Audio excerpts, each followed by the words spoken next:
হয়তো তাদের বয়স শেষের দিকে ছিল, কিন্তু তারা তাদেরকে নির্মম অত্যাচার নির্যাতন করে পৃথিবী থেকে বিদায় করে দিয়েছে। জেলের ভিতরে তারা আরেকটা জেল বানিয়ে সেখানে তাদেরকে রেখেছে। আমাদের ভাইদেরকে আয়না ঘরে 7-8 বছর নির্মম নির্যাতনে রেখেছে। যখন ভাত কেটে দেওয়া হতো, ভাতের ভিতর মাছের কাঁটা দিয়ে দেওয়া হতো যাতে, এবং চোখ বেঁধে রাখতো যেন সহজে না খেতে পারে। এই আন্দোলন, এই সংগ্রাম উতরায়ে এই শাহাদাতের উপর আজকের এই যে অবস্থান বাংলাদেশ জামাতে ইসলামী, এই অবস্থান একদিনে আসেনি। এই অবস্থানের জন্য অনেক ত্যাগ তিতিক্ষা, অনেক রক্ত দিতে হয়েছে। এই রক্ত দেওয়ার পর আমরা যে স্বাধীনতার কিছুটা সুখ পেয়েছি, এই সুখকে ত্বরান্বিত করতে একটি ইসলামী রাষ্ট্র প্রতিষ্ঠা করার জন্য আমাদেরকে আরো আন্দোলন সংগ্রাম করতে হবে। আমাদেরকে এখানে থেমে গেলে চলবে না যে আমাদের একটি বিজয় এসেছে, আমরা গড্ডালিকা প্রবাহে নিজেদের গাকে ভাসিয়ে দিলাম, এটা করলে চলবে না। আমাদের দাওয়াতি কাজকে আরো বেশি সামনের দিকে এগিয়ে নিয়ে যেতে হবে। মতিউর রহমান নিজামীরা যে স্বপ্ন দেখতেন, আল্লামা সাঈদী যে স্বপ্ন দেখতেন, এমন কোনো ঘর থাকবে না যেখানে বাংলাদেশ জামাত ইসলামী থাকবে না, এমন কোনো ঘর থাকবে না যেখানে ইসলামী ছাত্র শিবির থাকবে না। ইনশাআল্লাহ সেই স্বপ্ন পূরণের দিকে বাংলাদেশ যাচ্ছে। আগামী দিনের বাংলাদেশ এমন একটি বাংলাদেশ হবে যেখানে এমন কোনো ঘর থাকবে না যেখানে বাংলাদেশ জামাত ইসলামের কর্মী থাকবে না, এমন কোনো ঘর থাকবে না যেখানে ইসলামী ছাত্র শিবিরের কর্মী থাকবে না। এটার জন্য আমাদেরকে আরো বেশি কষ্ট করতে হবে, আমাদেরকে আরো বেশি স্বপ্ন দেখতে হবে, আমাদেরকে আরো বেশি আল্লাহর কাছে তওবা ইস্তিগফার করতে হবে। আমাদেরকে এই গড্ডালিকা প্রবাহে গা ভাসিয়ে দিলে চলবে না। আল্লাহ তাআলা যেটা বলেছেন যে বেশি বেশি আল্লাহর কাছে তওবা করতে হবে, যখন বিদায় আসবে তখন বেশি বেশি তওবা করতে হবে। আমি একটা কথা বলে শেষ করে দিতে চাই, আমরা যখন 5 তারিখের আগে কোনো আন্দোলন সংগ্রামে যেতাম, আমাদের জেলা আমির একটা নির্দেশনা দিয়ে দিতেন যে আজকে রাতে সবাই 2 রাকাত নফল নামাজ পড়বেন, 4 রাকাত নফল নামাজ পড়বেন, কারণ আপনার শাহাদাতের মৃত্যু চলে আসতে পারে। কিন্তু এখন আমাদের কোনো প্রোগ্রামে যেতে হলে এটা করতে হয় না, এজন্য আমরা আল্লাহর থেকে একটু দূরে সরে যেতে পারি। আমি আজকের এই প্রোগ্রাম থেকে সবাইকে অনুরোধ করব, আমরা যেন আল্লাহর কাছ থেকে দূরে সরে না যাই, আমরা যেন আল্লাহর আরো কাছে যেতে পারি। তাহলেই আমরা যে স্বপ্ন দেখি আগামী দিনে একটি ইসলামী রাষ্ট্র, এই ইসলামী রাষ্ট্র প্রতিষ্ঠিত হবে ইনশাআল্লাহ। আগামী দিনের বাংলাদেশ হবে বাংলাদেশ জামাতে ইসলামের বাংলাদেশ, আগামী দিনের বাংলাদেশ হবে ইসলামী ছাত্র শিবিরের বাংলাদেশ। আমরা ইনশাআল্লাহ একটি ইসলামী রাষ্ট্র প্রতিষ্ঠিত না হওয়া পর্যন্ত থাকবো না ইনশাআল্লাহ। ইনশাআল্লাহ আল্লাহ যেন আমাদের জীবদ্দশায় সেই ইসলামী রাষ্ট্র প্রতিষ্ঠিত হওয়ার যে স্বপ্ন আমরা দেখি, এই স্বপ্ন যেন আমাদের বাস্তবায়ন আমাদের চোখে দেখান, সেই আশা কামনা করে আমি আমার সংক্ষিপ্ত কথা এখানে শেষ করছি। আসসালামু আলাইকুম ওয়া রাহমাতুল্লাহি ওয়া বারাকাতুহু।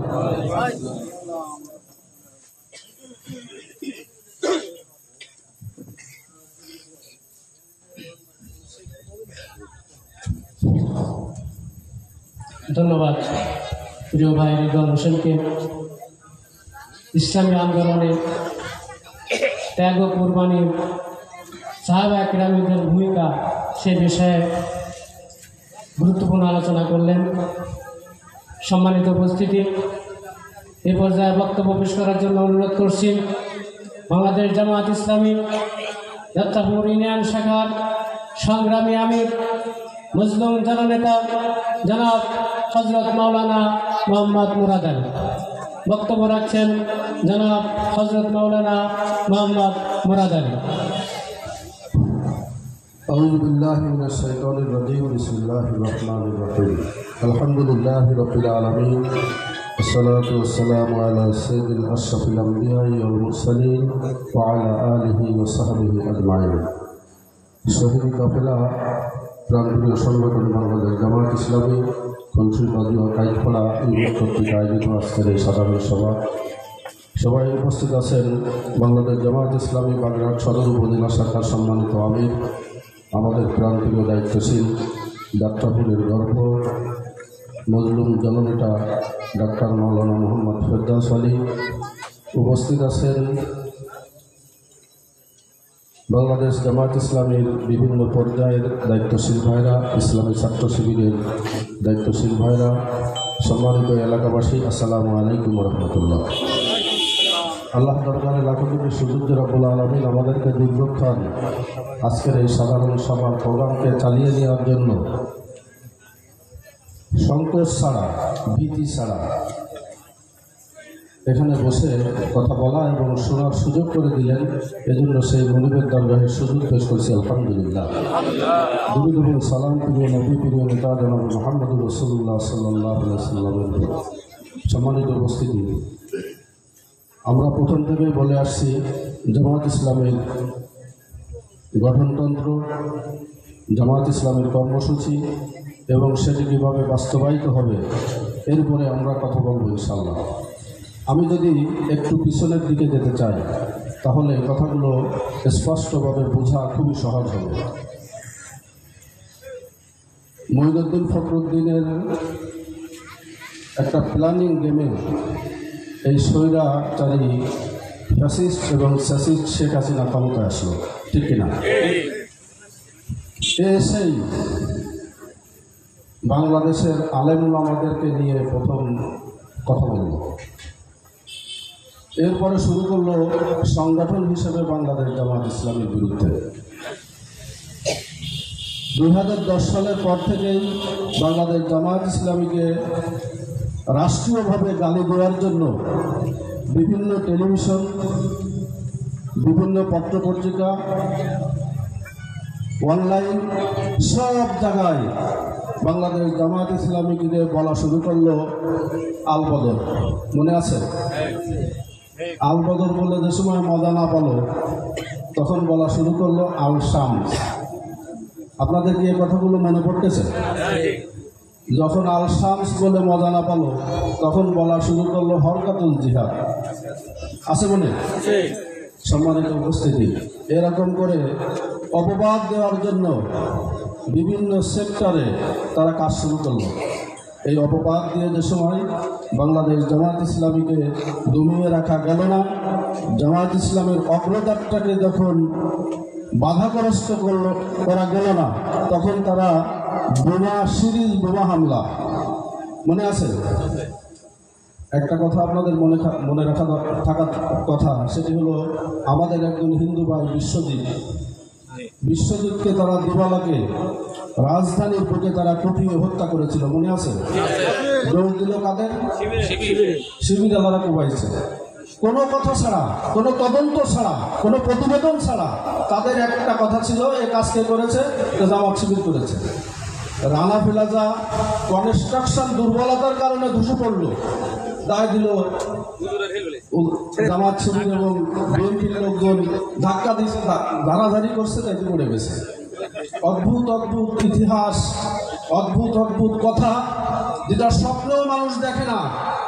এই স্বৈরাচারী ডাইনি শেখ হাসিনা সেটি আমাদের সামনে স্পষ্ট দিবালোকে বুক ফুলিয়ে বলেছে কিনা?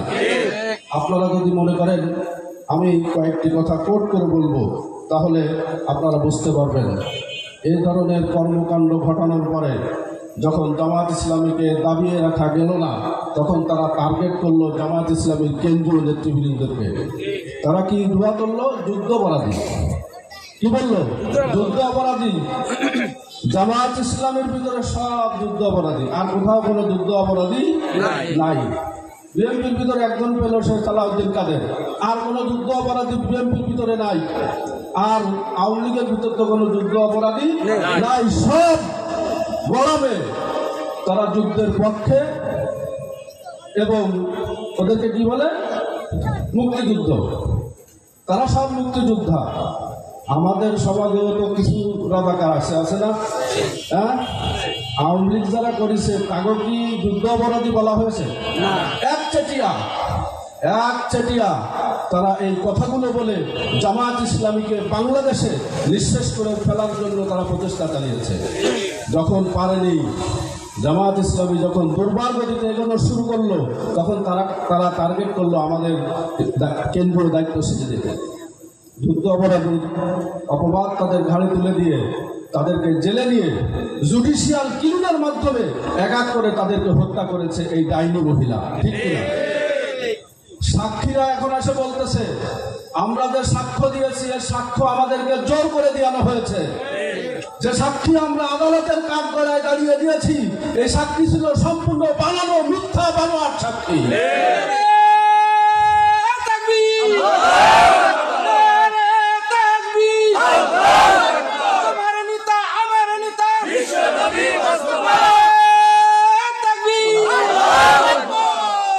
সম্মানিত উপস্থিতি, একজন সাক্ষী সেদিন সাক্ষাৎ দিয়েছেন। তিনি বলেছেন আমি 3 কিলোমিটার দূর থেকে দেখেছি কামরুজ্জামানকে অপকর্ম করার জন্য। কত কিলোমিটার দূর থেকে? 3 কিলোমিটার দূর থেকে চোখে দেখা যায়? এটা বিশ্বাস করা যায়? এই অবিশ্বাস্য মিথ্যা কল্প কাহিনী দিয়ে বাংলাদেশ জামাত ইসলামীর কেন্দ্রীয় নেতৃবৃন্দকে জুডিশিয়াল কিলিংয়ের মাধ্যমে দুনিয়া থেকে বিদায় করা হয়েছে। আমরা এই হত্যার বিচার চাই। আপনারা চান না? চান?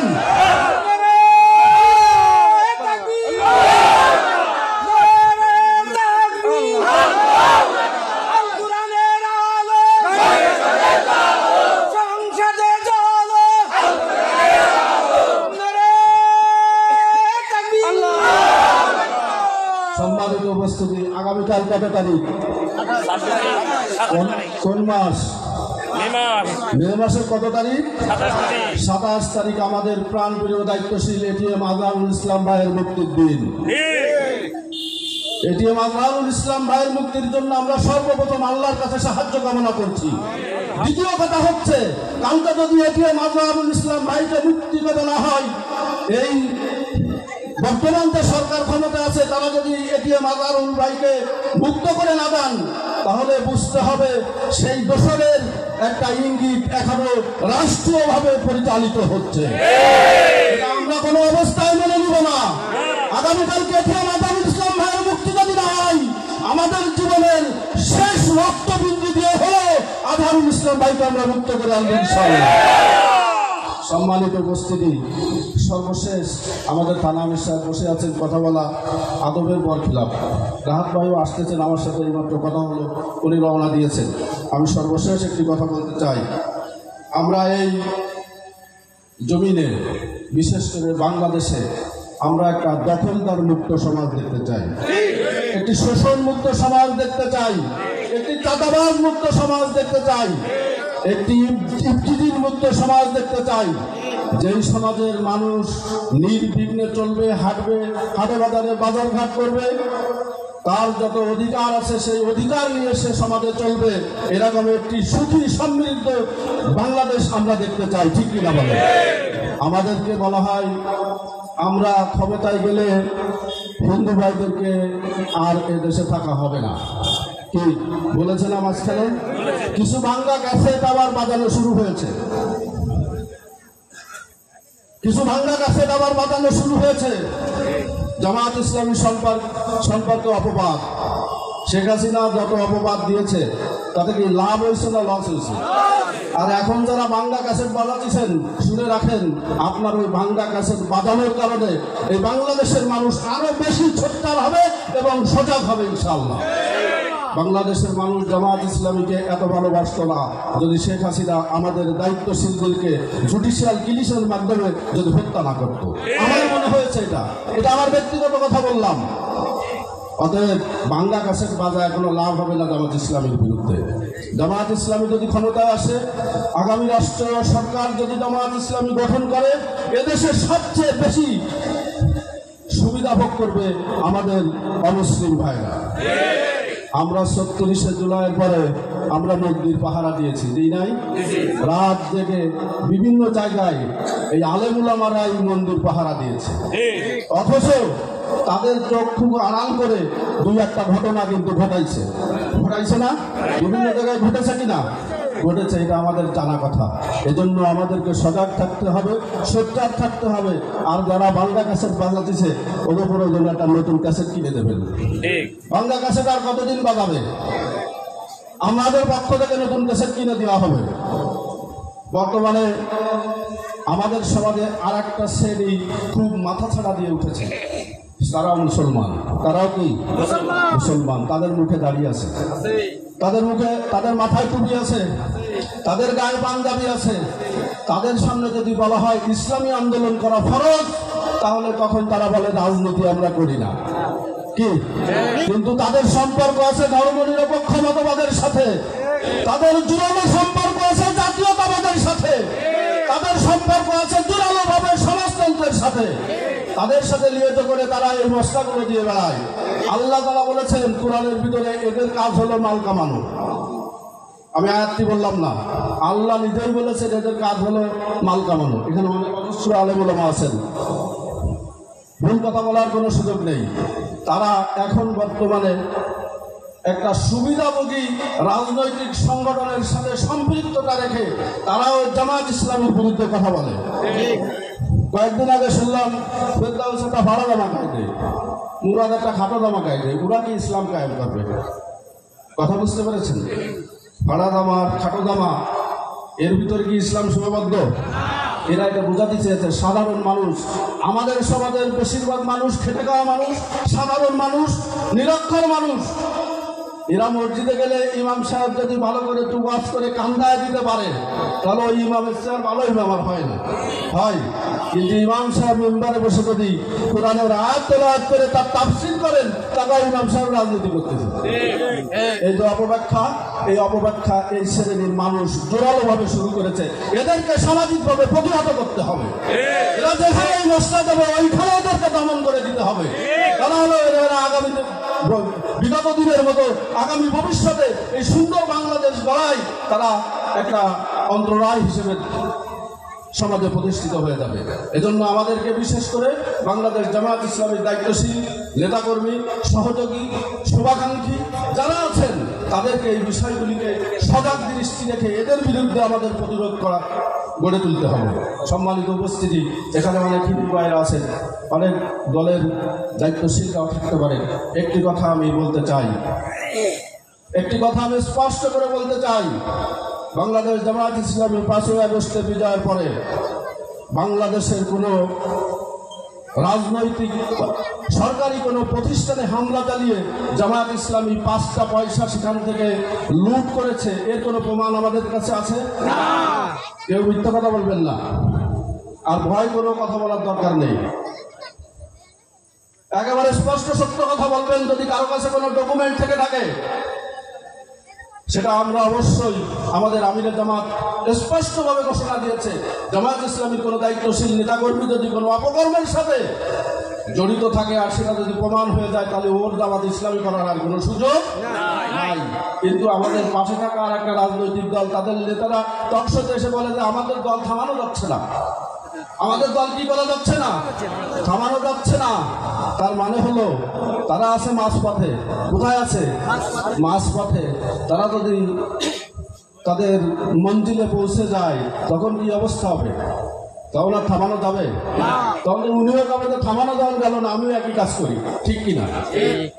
সম্মানিত উপস্থিতি, এই 5ই আগস্টের পরে বাংলাদেশ জামায়াত ইসলামী কোনো সনাতন ধর্মাবলম্বী হোক, ইহুদি হোক, খ্রিস্টান হোক, যে ধরনের জাতি উপজাতি আমাদের বাংলাদেশে বসবাস করে, তাদের গুহলি যে গরু চুরি করে আনিছে অথবা ডাকাতি করে আনিছে অথবা জোর করে আনিছে কোনো প্রমাণ আছে? একটি প্রমাণ দেখাতে পারবেন? কারো ঘের দখল করেছে, কারো মাছ লুট করেছে, তাদের অন্যায়ভাবে কারো সতীত্বকে হরণ করার জন্য প্রচেষ্টা করেছে, দেখাতে পারবেন? যদি না পেরে থাকেন, এটি হচ্ছে আমাদের কাজ, এটি হচ্ছে আমাদের কাজ। শুনে রাখেন, বাংলাদেশ জামায়াত ইসলামী যদি রাষ্ট্রীয় ক্ষমতায় আসে, সামাজিকভাবে প্রতিষ্ঠিত হয়ে সমাজের কর্তৃত্ব যদি জামায়াত ইসলামীর দায়িত্বশীলদের হাতে আসে, তাহলে আপনার ঘেরের মাছ চুরি হবে না, এটা গ্যারান্টি দেবে জামায়াত ইসলামী। আপনার গোয়ালির গরু চুরি হবে না, এটার গ্যারান্টি দেবে জামায়াত ইসলামী। আপনার মেয়ে স্কুলে যাবে, রাস্তার থেকে হেরে যাবে, কোন শয়তান ওর দিকে বাঁকা চোখে তাকাবে, সাহস পাবে না, এর গ্যারান্টি দেবে বাংলাদেশ জামায়াত ইসলামী।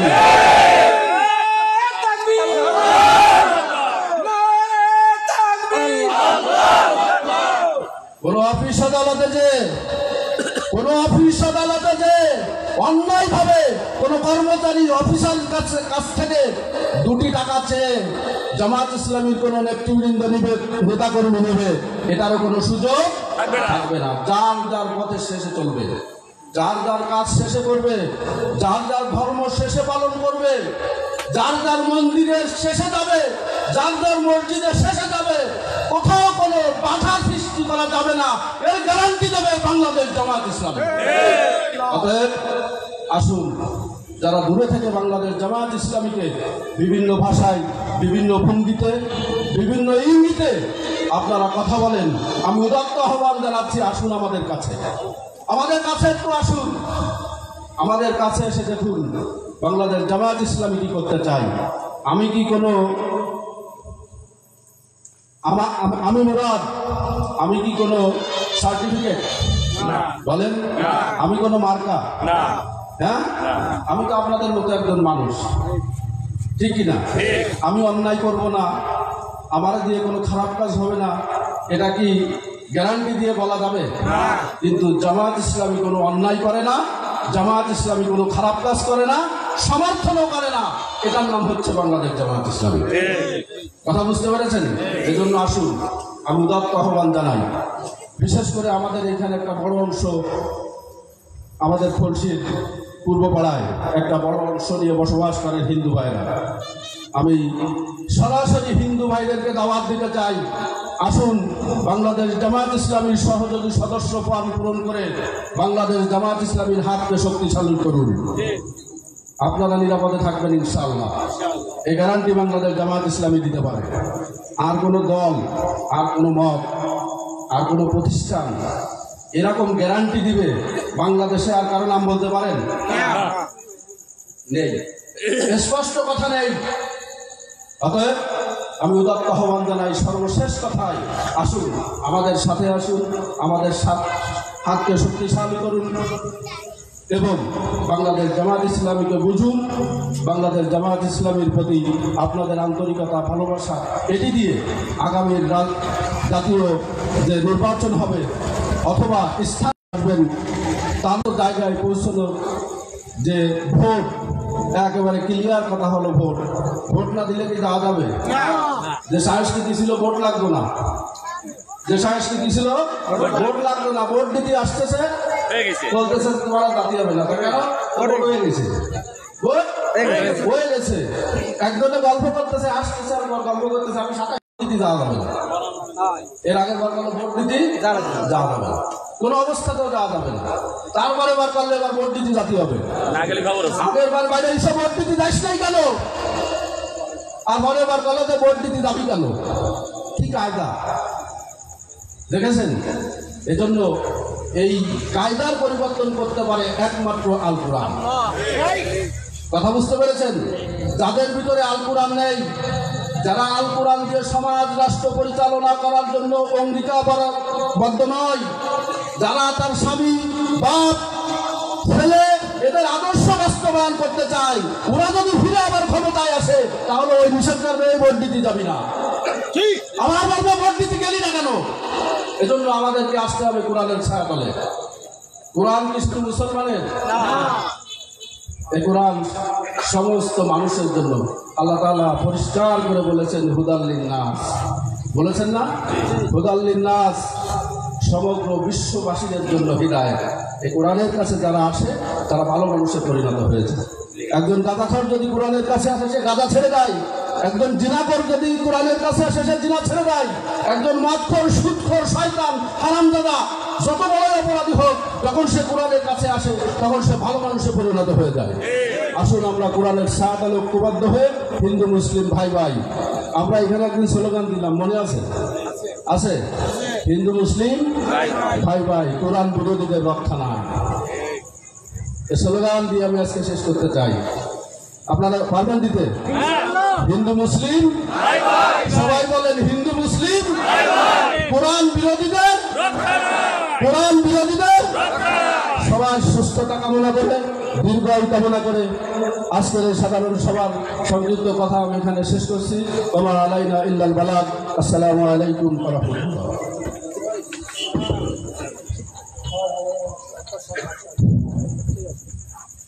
আলহামদুলিল্লাহ, ধন্যবাদ জানাচ্ছি যাত্রা অভিযান শাখার সংগ্রামী আমির জনাব হযরত মাওলানা মুরাদ আলীকে তার সংগ্রামী বক্তব্য প্রদান করার জন্য।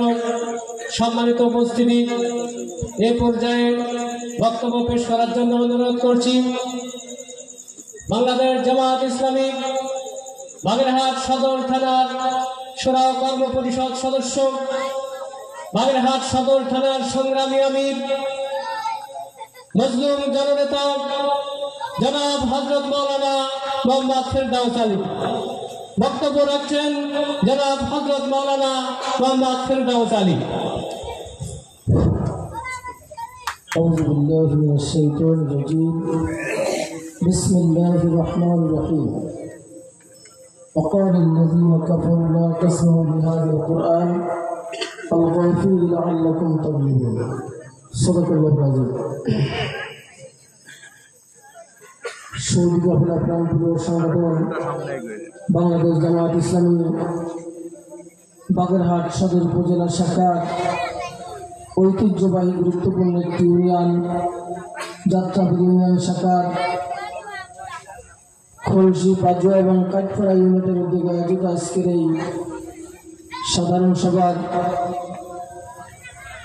উপস্থিত ইউনিয়ন আমির সাবেক ছাত্র নেতা জননেতা মাওলানা শেখ মুরাদ আলী, উপস্থিত রয়েছেন বাংলাদেশ ইসলামী ছাত্র শিবির সদর থানা শাখার সম্মানিত সভাপতি প্রিয় ভাই রেজওয়ান, উপস্থিত রয়েছেন আমাদের মাঝে চট্টগ্রাম ইউনিয়ন শাখার সম্মানিত সেক্রেটারি হাফেজ ওমর আলী, ইউনিট পর্যায়ের দায়িত্বশীল বৃন্দ, আমার সামনে সমাগত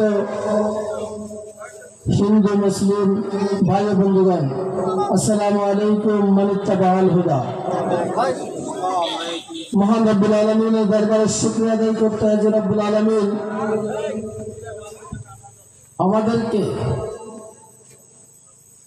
দীর্ঘ 16 অথবা 16.5 বছর পর, নাকি একদিন 2 দিন নয়, 1 মাস 2 মাস নয়, 1 বছর 2 বছর নয়, দীর্ঘ 16টি বছর পর আমাদেরকে উন্মুক্ত ময়দানে উচ্চ কণ্ঠে কথা বলার আয়োজন করার, উপস্থিত হবার যে সুযোগ বা পরিবেশ যে রব্বুল আলামিন তৈরি করে দিয়েছেন, সেই রব্বুল আলামিনের দরবারে প্রাণ উজাড় করে দিয়ে শুকরিয়া আদায় করছি আলহামদুলিল্লাহ। দরুদ সালাম প্রিয় নেতা, প্রিয় নবী জনাবে মুহাম্মদ রাসূলুল্লাহ সাল্লাল্লাহু আলাইহি ওয়াসাল্লামের পর প্রাণ প্রিয় উপস্থিতি, বাংলাদেশ জামাত ইসলামী কি চাই, লক্ষ্য উদ্দেশ্য কি জামাত ইসলামীর, এটা আমাদেরকে ভালোভাবে জানা দরকার। অন্যান্য দল যেমন মনে করে, অন্যান্য দলের লক্ষ্য উদ্দেশ্য এবং বাংলাদেশ জামাত ইসলামীর লক্ষ্য উদ্দেশ্য এক নয়, এটা ক্লিয়ার ভাবে আমাদের বোঝা দরকার। বাংলাদেশ জামাত ইসলামী আগামী নির্বাচনে সারা বাংলাদেশে নির্বাচনের 300 আসনে অংশগ্রহণ করে একটা আসনে যদি বিজয় অর্জন করতে না পারে, কোনো ক্ষতি হবে? কোনো ক্ষতি হবে? সারা বাংলাদেশের ইউনিয়ন উপজেলা পর্যায়ের নির্বাচনে যদি কোনো জায়গায় বিজয় হতে না পারে, কোনো ক্ষতি হবে? বাংলাদেশ জামাত ইসলামের লক্ষ্য উদ্দেশ্য হচ্ছে আল্লাহর আইন চাই, সৎ লোকের শাসন চাই। আইন হবে কার?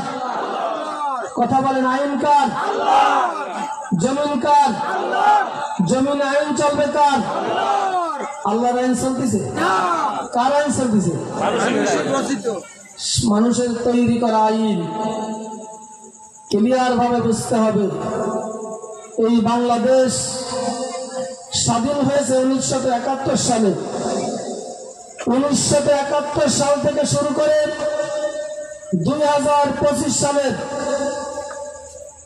মে মাসের আজ 26 তারিখ নাকি, সেই 1971 সাল থেকে শুরু করে 2025 সালের মে মাসের 26 তারিখ পর্যন্ত এই বাংলাদেশের কি শান্তি প্রতিষ্ঠিত হয়েছে?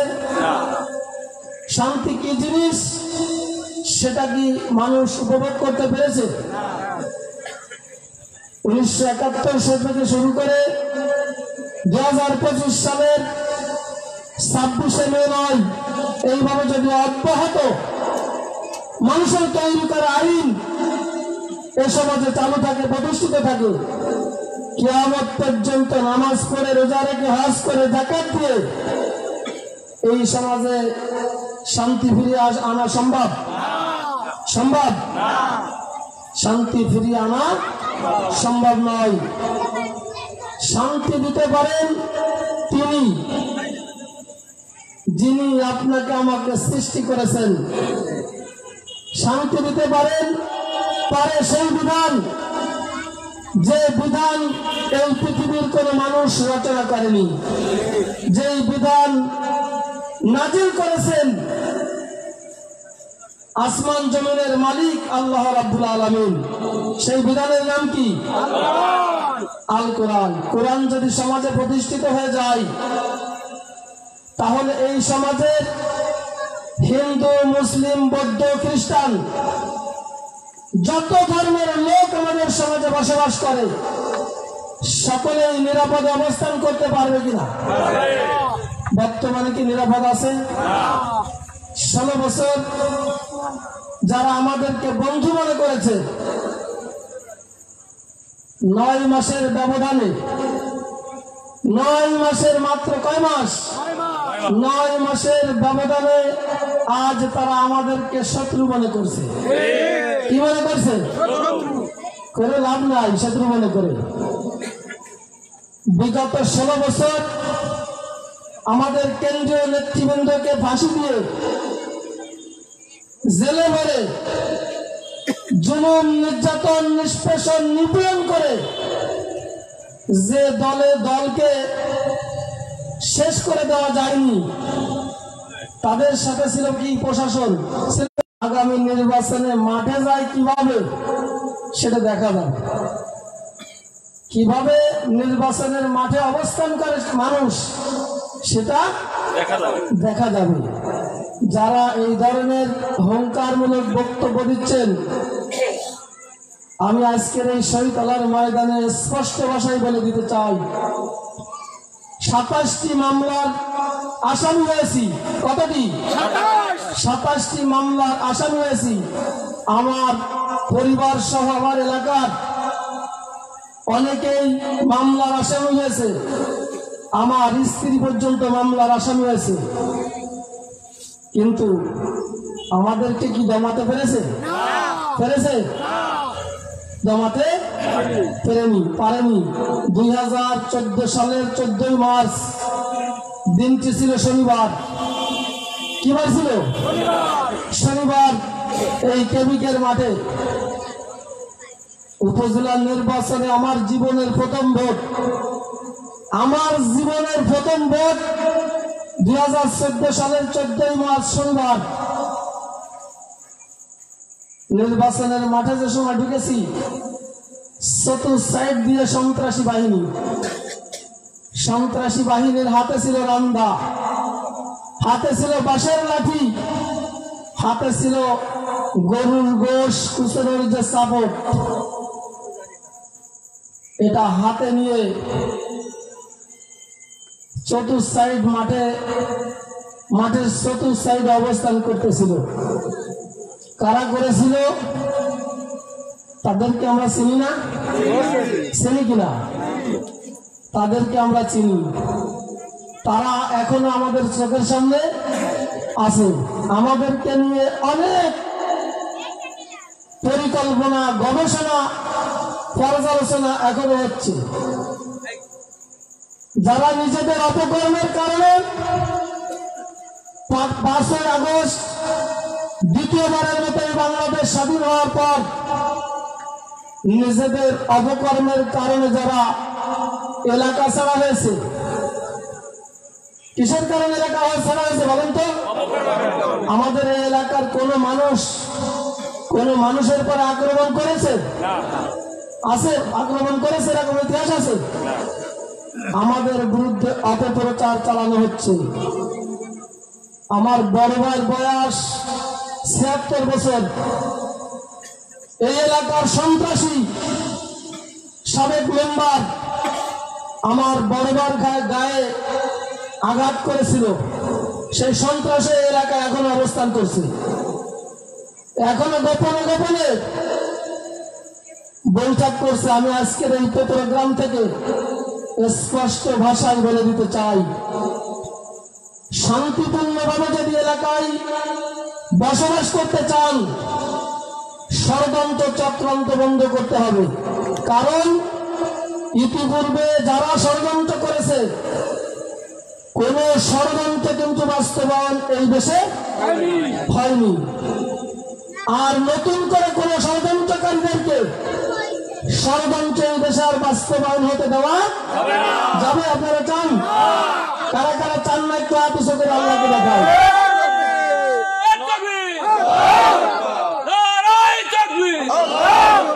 বাংলাদেশ জামাত ইসলামী জিন্দাবাদ, বাংলাদেশ জামাত ইসলামী জিন্দাবাদ, নারায়ে তাকবীর। সম্মানিত সাথী ভাইরা, কথা একটু উচ্চ কণ্ঠে বলেছি, অনেক মুরব্বী আছেন, বিয়াদব মনে করতে পারেন। আমি ফেরদাউস শার্ট প্যান্ট পরে ঘুরেছি। অনেকে বলবেন তুমি একজন মাওলানা মানুষ, কিরকমের মাওলানা তুমি শার্ট প্যান্ট পরে ঘুরো? এমন অপপ্রচার করা হয়েছে, ফেরদাউস দাড়ি ক্লিন শেভ করে মহিলাদেরকে নিয়ে মোটরসাইকেলে ঘুরে বেড়াচ্ছে। আমাদের এলাকার সন্ত্রাসীরা এমন অপপ্রচারও করেছে। কই তারা? আজ 14 সালে এই কেবিকে সেন্টারে একজন বলেছিল, আজকে যদি খান মুজিবর উপজেলার চেয়ারম্যান হতে পারে, তাহলে বিকেল 4টের পরে এই 3 গ্রামের ভিতরে কোন জামাত বিএনপি বসবাস করতে পারবে না। আল্লাহ শুকরিয়া আদায় করেন, আলহামদুলিল্লাহ। বিকেল 4টের পরে খান মুজিবর বিজয় হলো, কিন্তু যিনি এই কথাটা বললেন তিনি স্ট্রোক করে ইসলামী ব্যাংক হাসপাতালে গেলেন। কোথায়? ইসলামী ব্যাংক হাসপাতালে। কোথায় গেলেন? কৌশলকার আমার বুকের ফলে রিভলভার ধরেছিল যে সন্ত্রাস, সেও আজ দুনিয়াতে নাই। আমি দোয়া করি আল্লাহ রাব্বুল আলামিন যেন তাকে মাফ করে দেন। আর যারা আমাদের উপর আক্রমণ করেছিল তারা অনেকে আছে এখনো আমাদের বিরুদ্ধে ষড়যন্ত্র করতেছে। ষড়যন্ত্র কিন্তু তাদের থেমে নাই। আমরা এই আক্রমণের পাল্টা আক্রমণ আমরা করতে চাই না।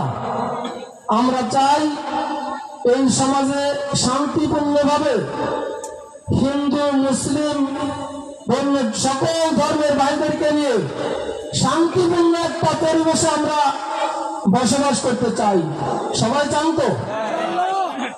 গত 4-5 দিন আগে একটা ঘটনা ঘটেছে আমাদের এলাকায়, শুনেছেন কিনা জানি না। বাইরের লোকজন এসে আমাদের এলাকায় আমাদের কোন একজনকে হুমকি দিয়ে গেছে, প্রায় 20-25 জন লোক। আমি আজকের এই সাধারণ সভায় ক্লিয়ার ভাবে একটা কথা বলতে চাই, এই আমাদের গ্রামে কেউ আওয়ামী লীগ করুক, কেউ বিএনপি করুক, কেউ জামাত ইসলাম করুক, যার যে দল মনে চাবে সে সেই দল করবে। করবে কিনা?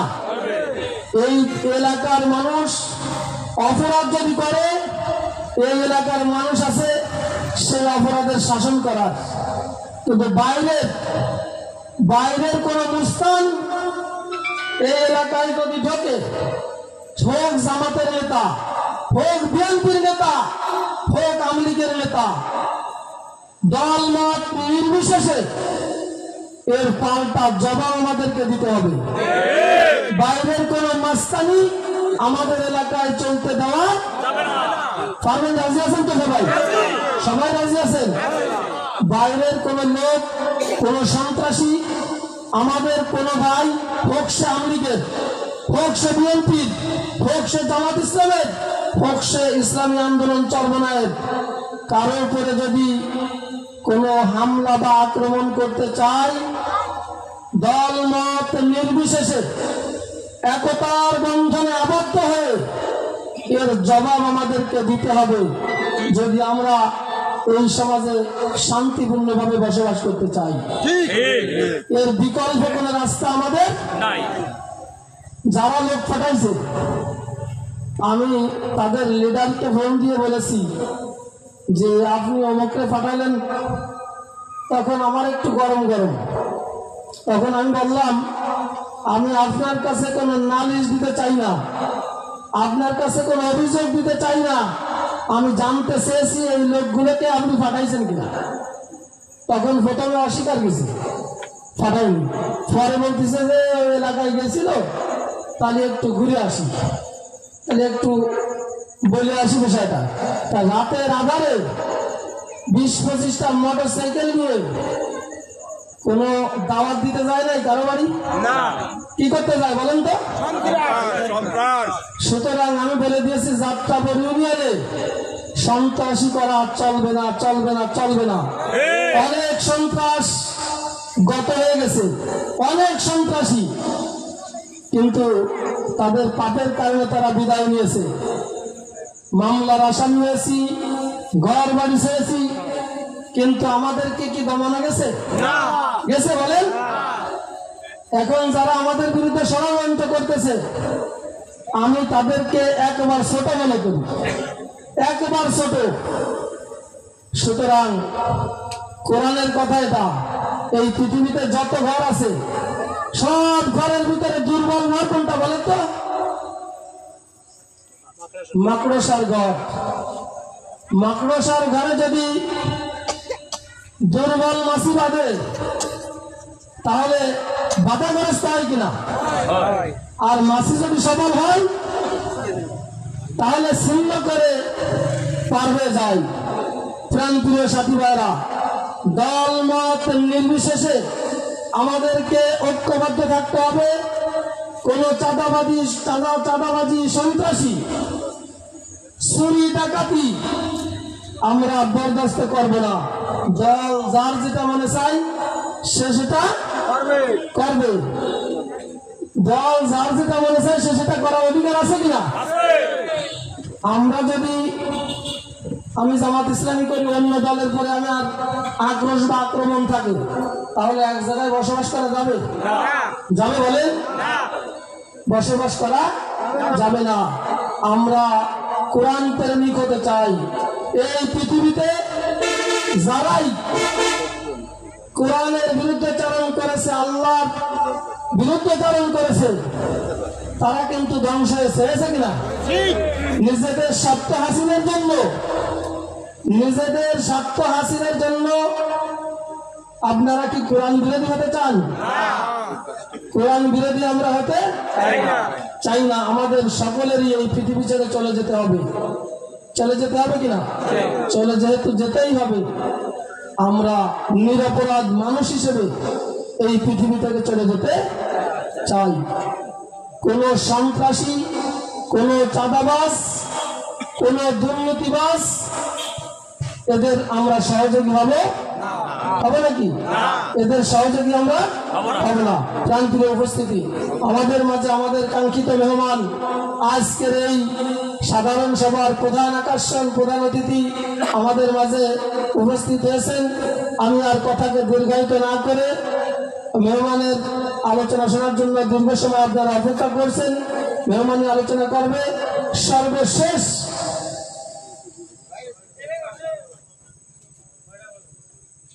যে বিষয়গুলো আমরা বলতে চাই। আমার বিরোধিতা যত মনে চাই যে আমি একটা খারাপ লোক, যত গালি আছে, যদি এমন কোন গালি আপনার সাজানো গোছানো নেই, আপনার মুখস্থ নেই, কিন্তু আমারে দেওয়া দরকার, সেই গালিটা আমারে আপনি দিতে চান, কিন্তু আপনার কল্পনার জগতে মুখে আসতেছে না, কারো কাছে শিখে আসে বলতে হবে, সে গালিও আপনারা আমাকে দিতে পারেন। কিন্তু আমাকে গালি দিতে গিয়ে আল্লাহ আল্লাহর রসুলের বিরোধী কেউ হবেন না। আল্লাহ এবং তার রসুলের কেউ বিরোধী হবেন না। কথা ক্লিয়ার? যে আমাকে পছন্দ নাও হতে পারে, আমি তো মানুষ, আমি তো নিষ্পাপ মানুষ নই।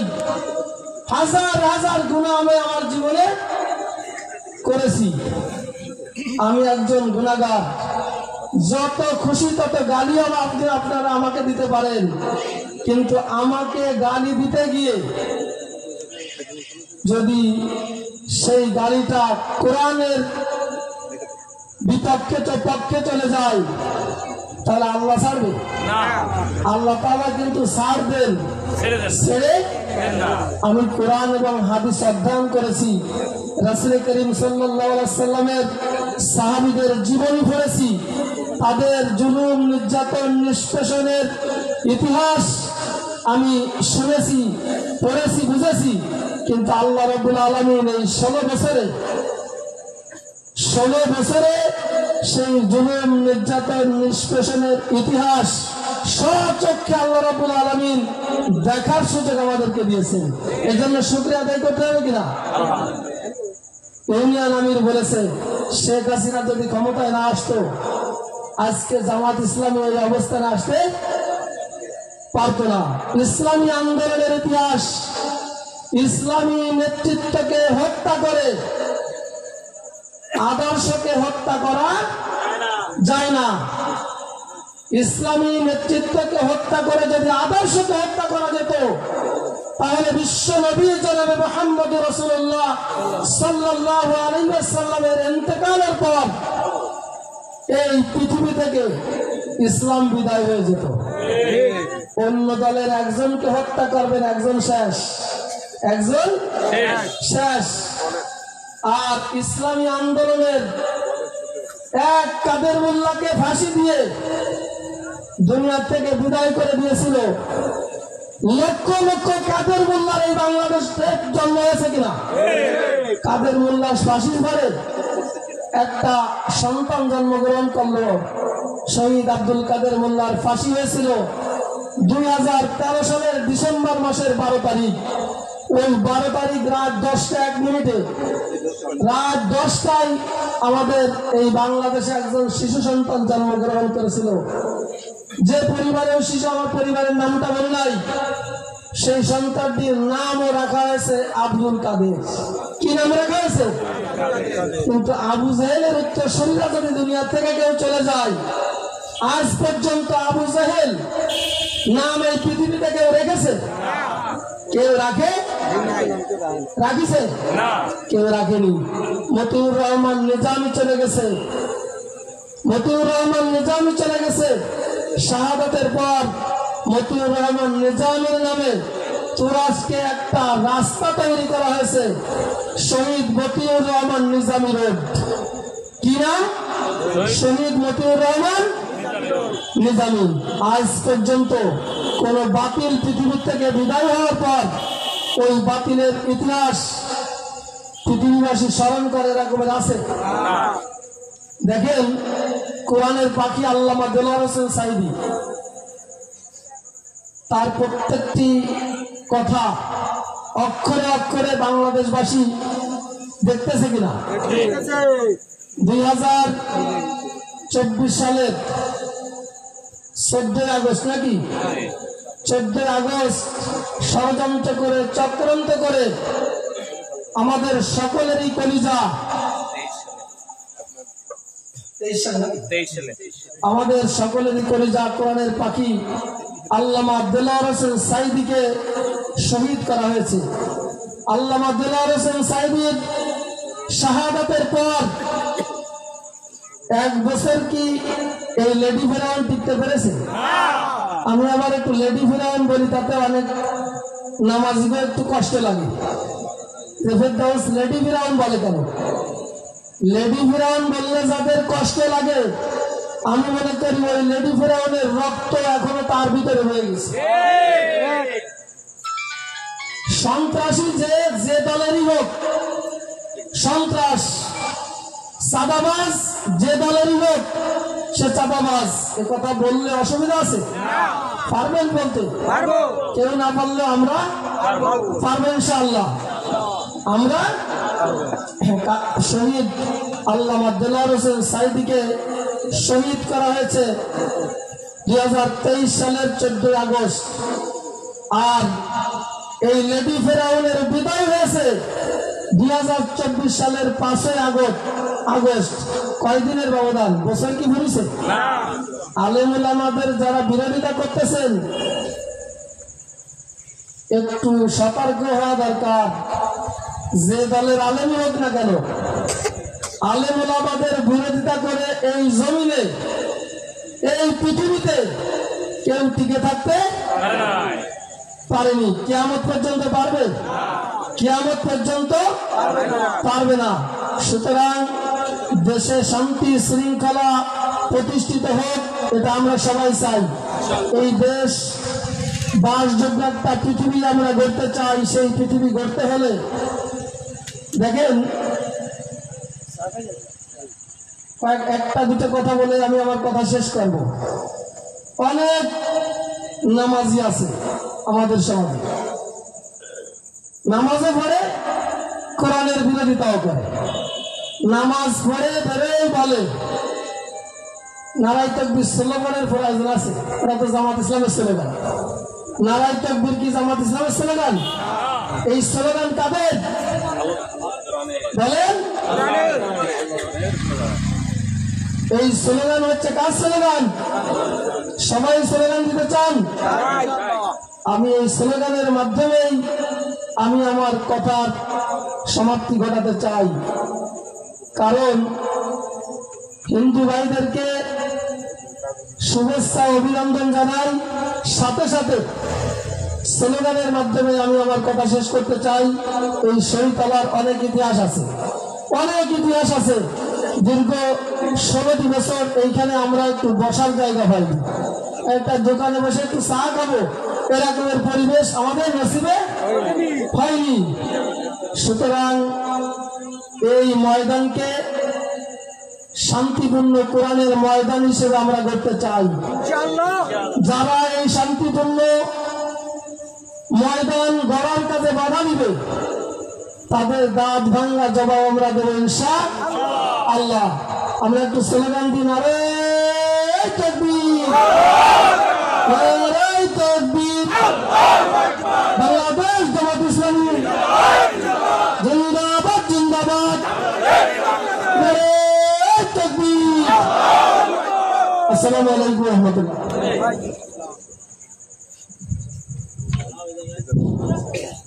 আলহামদুলিল্লাহ, এতক্ষণ পর্যন্ত আমরা গুরুত্বপূর্ণ আলোচনা শুনলাম।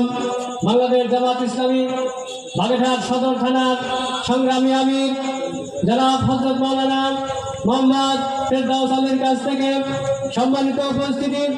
এই পর্যায়ে আপনাদের সামনে বক্তব্য পেশ করছেন বাংলাদেশ জামাত ইসলামী বাগেরহাট জেলা শাখার যুব বিভাগের সংগ্রামী সভাপতি, বাংলাদেশ জামাত ইসলামী বাগেরহাট 2 আসনের মনোনীত সম্মানিত সংসদ সদস্য পদপ্রার্থী, বাংলাদেশ জামাত ইসলামী বাগেরহাট শাখার সম্মানিত যুব বিভাগের সভাপতি, যুবকদের আইডল জনাব প্রিয় ভাই জনাব মঞ্জুরুল হক রাহাত। জনাব মঞ্জুরুল হক রাহাত আপনাদের সামনে এখন বক্তব্য পেশ করছেন।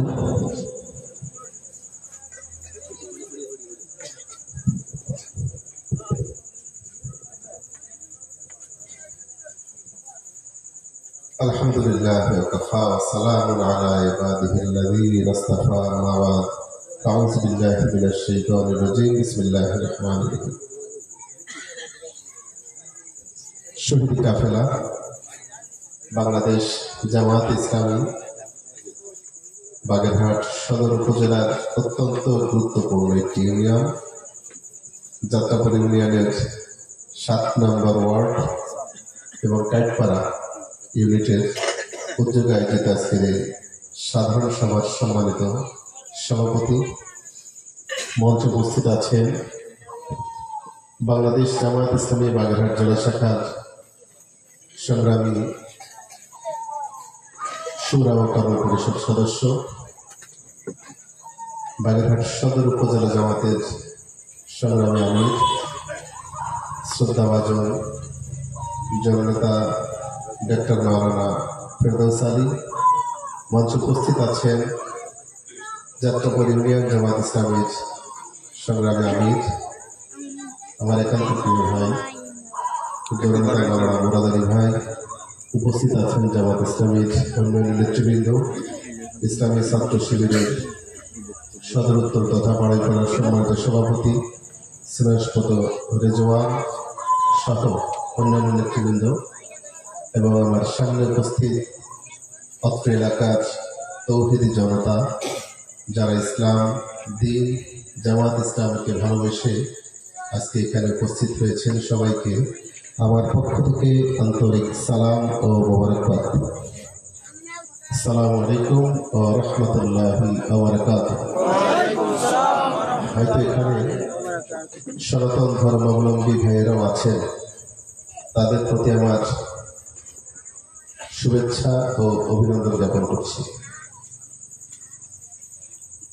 আল্লাহর কাছে আমরা শুকরিয়া আদায় করি যে আল্লাহ তাআলা আমাদেরকে এভাবে উন্মুক্ত পরিবেশে দীর্ঘ বছর অপেক্ষার পরে আমাদের মনের ভিতরে যে পঞ্জীবিত কথাগুলো ছিল সেই কথাগুলো জনসম্মুখে এভাবে বলার সুযোগ করে আল্লাহ তাআলা দিয়েছেন।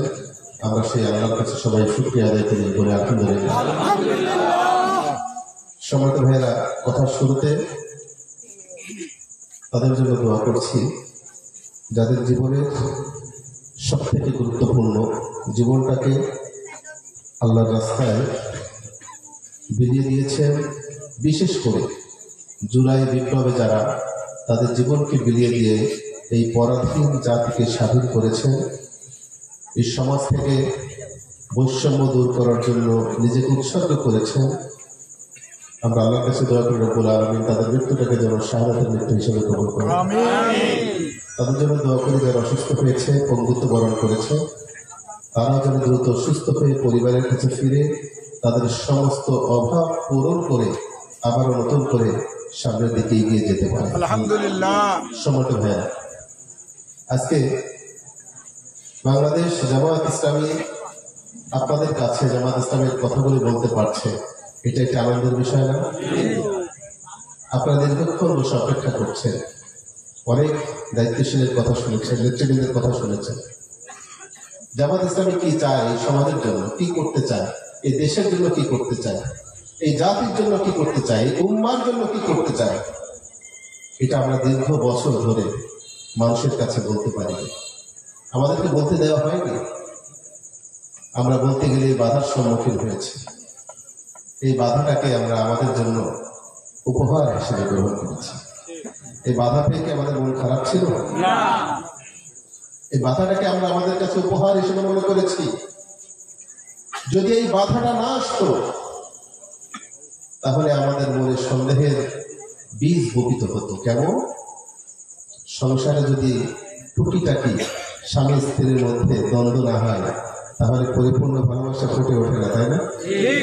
যে সংসারে যারা বুক ফুলিয়ে বলে, আনন্দের সাথে বলে, আমার সংসারে জীবনে একটা কথাও হয়নি আমার স্ত্রীর সঙ্গে, কখনোই কথা কাটাকাটি হয়নি, কথাটা কি সত্য?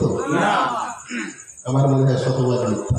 এবার এই টুকটাক কথা কাটাকাটি হয়, বাধার সম্মুখীন হয়, সমস্যা তৈরি হয়, এর মাধ্যমে প্রকৃত ভালোবাসা ফুটে ওঠে।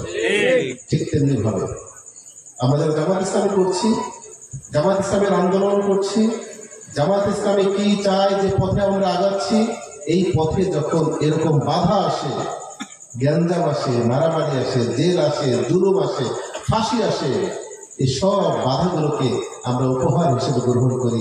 তখনই মনে হয় না আমরা ঠিকই পথে আছি, আমরা রাসূলের দেখানো পথে আছি, আমরা সঠিক পথেই আমাদের আন্দোলন পরিচালিত করছি। আর যদি বাধাগুলো না আসতো তাহলে মনে হতো আমাদের মনের মধ্যেই সঠিক পথে মনে হয় নাই। পৃথিবীর শ্রেষ্ঠ মানুষকে মুহাম্মদ রাসূলুল্লাহ সাল্লাল্লাহু আলাইহি ওয়াসাল্লাম, তিনি যে কাজ সমাজে করেছিলেন সেই কাজ করার ক্ষেত্রে কখনো কি স্বস্তিতে ছিলেন? যতক্ষণ পর্যন্ত তিনি বিপ্লব সাধিত করতে না পেরেছে, যতক্ষণ পর্যন্ত ইসলামী হুকুমত প্রতিষ্ঠিত করতে না পেরেছে, যতক্ষণ পর্যন্ত কোরআনের রাজ কায়েম করতে সম্মত হয়নি, ততক্ষণ পর্যন্ত পদে পদে পদে পদে পদে পদে তাকে কষ্ট দেওয়া হয়েছে। তার অসংখ্য সাহাবীকে হত্যা করা হয়েছে, বাড়ি ছাড়া করা হয়েছে, হিজরত করতে বাধ্য হয়েছে, অর্থনৈতিক পঙ্গু করে দেওয়া হয়েছে, অসংখ্য সাহাবীকে মেরে মেরে মেরে মেরে টুকরো টুকরো করে দেওয়া হয়েছে। এই সব কিছুর পরেই তো আল্লাহ রাসূল থেমে না থেকে কাজ করেছে এবং ইসলামী বিপ্লব সংগঠিত এই পৃথিবীতে করে তুলে দেখিয়ে দিয়েছে। সুতরাং আজকে আমরা যারা ইসলামী আন্দোলন করছি, জামাত ইসলামী করছি, আমরাও সেই রাসূলের দেখানো পথ অনুযায়ী একটি সুন্দর সমাজ বিনির্মাণের জন্য যত বাধা বিপত্তি আসুক না কেন, জেল জুলুম ঘুরিয়ে আসুক না কেন, একটা পর্যায়ে আমরা ইনশাআল্লাহ এই সমাজে বিজয়ী হব, সেদিন খুব বেশি দেরি নাই।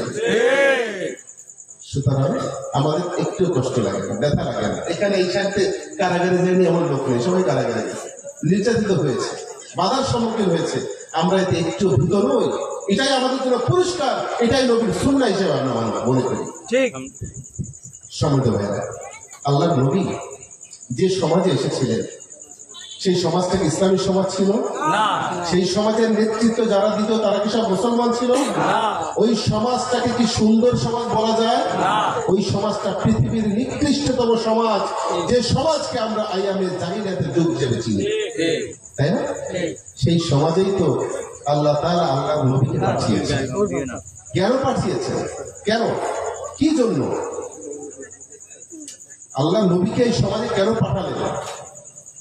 আল্লাহ তাআলা কোরআনের 3 জায়গায় 3টা সূরার মধ্যে বলেছেন। সূরা তওবার 33 নম্বর আয়াতে বলেছেন, সূরা ফাতার 28 নম্বর আয়াতে বলেছেন এবং সূরা সফের 9 নম্বর আয়াতে বলেছেন। আল্লাহ তাআলা বলেছেন আল্লাহ নবীকে, বিসমিল্লাহির রহমানির রহিম, হুয়াল্লাযী আরসালা রাসূলাহু বিল হুদা ওয়া দীনিল হক লিইযহিরাহু আলা দ্বীনি কুল্লিহি ওয়ালাউ কারিহাল মুশরিকুন।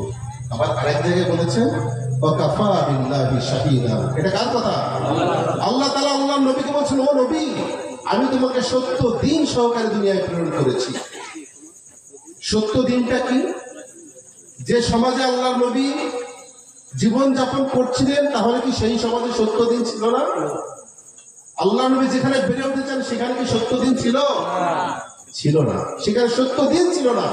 দ্বীন মানে হচ্ছে নিয়ম, দ্বীন মানে হচ্ছে বিধান, দ্বীন মানে হচ্ছে আইন, দ্বীন মানে হচ্ছে বিচার, দ্বীন মানে হচ্ছে এই রাতের উল্টা দিন, এটা কিন্তু না, ব্যবস্থা, এটাকেই দ্বীন বলে। আল্লাহ নবী যে সমাজে এসেছে সেই সমাজে দ্বীন কায়েম ছিল না, দ্বীন প্রতিষ্ঠিত ছিল না, যে কারণে আল্লাহর নবীকে ওই সমাজে পাঠিয়ে আল্লাহ তাআলা বলেছেন, ও নবী, আমি তোমাকে সত্য দ্বীন সহকারে পাঠিয়েছি। কারণ ওই সমাজে সত্য দ্বীন ছিল না, যে বিধান ছিল, যে দ্বীন ছিল, যে নিয়ম ছিল, সব নিয়ম ছিল হচ্ছে বাতিলের নিয়ম, সব নিয়ম ছিল হচ্ছে সেই কুরাইশদের মানুষের তৈরি করা নিয়ম। যে কারণে আল্লাহ তাআলা বলেছেন, আমি তোমাকে সত্য দ্বীন সহকারে দুনিয়ায় পাঠিয়েছি। সুতরাং তোমাকে যে সত্য দ্বীন সহকারে দুনিয়ায় পাঠালাম, তোমার রাজ্যে পাঠালাম, তোমার সমাজে পাঠালাম, ওই সমাজে প্রতিষ্ঠিত যত দ্বীন রয়েছে, যত মত রয়েছে, যত বিধান রয়েছে, যত আইন রয়েছে, সব কিছুকে তুমি সরিয়ে দিয়ে একমাত্র আমার এই বিধান, আমার আইন, আমার এই যে দেওয়া যে দ্বীন, এই দ্বীনটাকে তুমি প্রতিষ্ঠিত করবা। এটা কুরাইশ, এটা মুশরিকরা পছন্দ করবে না। এই ব্যাপারে আমি আল্লাহ সাক্ষী। কার কথা এটা?